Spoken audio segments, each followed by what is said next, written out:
What's going on, guys? We're finally back on the new laptop, and I just wanted to make this video about some trucks that I originally was looking at, and this is the one that was the most serious, I think. At the time, it was an LS 2012, similar to the one that I have now, actually, but it had the floor shifter on the floor, which I thought was actually really cool, but the features were a lot more basic. I don't even think it had USB because it was an LS, and they don't even make the LS anymore. It was so basic, I guess. I have no idea. They were really trying to sell it, and they moved it around to different lots, and there was some reasons why I didn't want to buy it. But anyways, the tires weren't as nice, and the bullet hole rims, it was okay, but it doesn't look too good on a newer truck. And then there's this, the rust. The rust was really bad compared to a lot of other trucks I was looking at, so that's the reason why I had to walk away.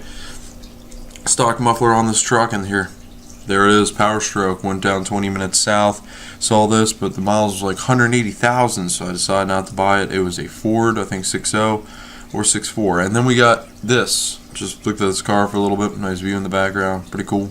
OBS background. Oh, there we go. Now we're talking 6-inch lifted High Country Edition Silverado. Was really thinking about this one. This is brand new. It was a 2014 year model at the time. Dual exhaust. A lot of other features on it. Green, really liking that color as well. There we go. There's a side profile of it. As you can see, we got fender flares as well. Moto metal chrome rims, I think that is. Bushwhacker fender flares, and we got the bull bar on the front. And of course, it's brand new, like I said before.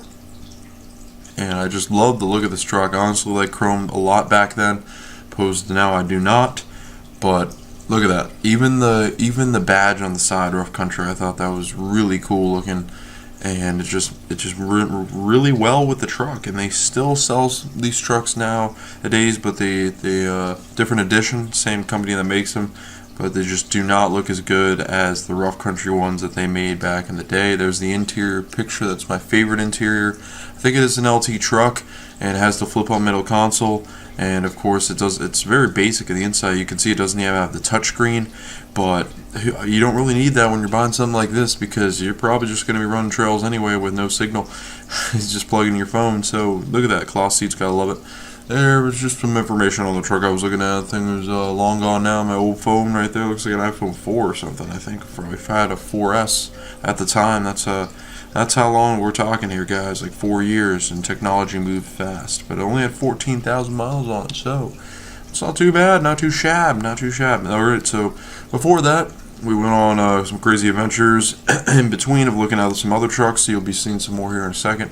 Just wanted to show you guys these little bit of pictures. I biked pretty far to actually get to this location. I actually pulled these pictures from an old video I made a very, very, very long time ago. And I was actually right before I went to the beach, so I wanted to rush on a bike trip. Here is down by the dealers. It was on the other side. The whole area down there used to look like this, and I kind of wish it still did. But I had to just take this picture because this is probably going to be part of my backyard one day, and you gotta show you that. So here in a second, you'll see another picture of the truck that I was most serious about. But here is actually Gettysburg, where I went down to take my test. Then I went to the battlefield, and it was really cool to see.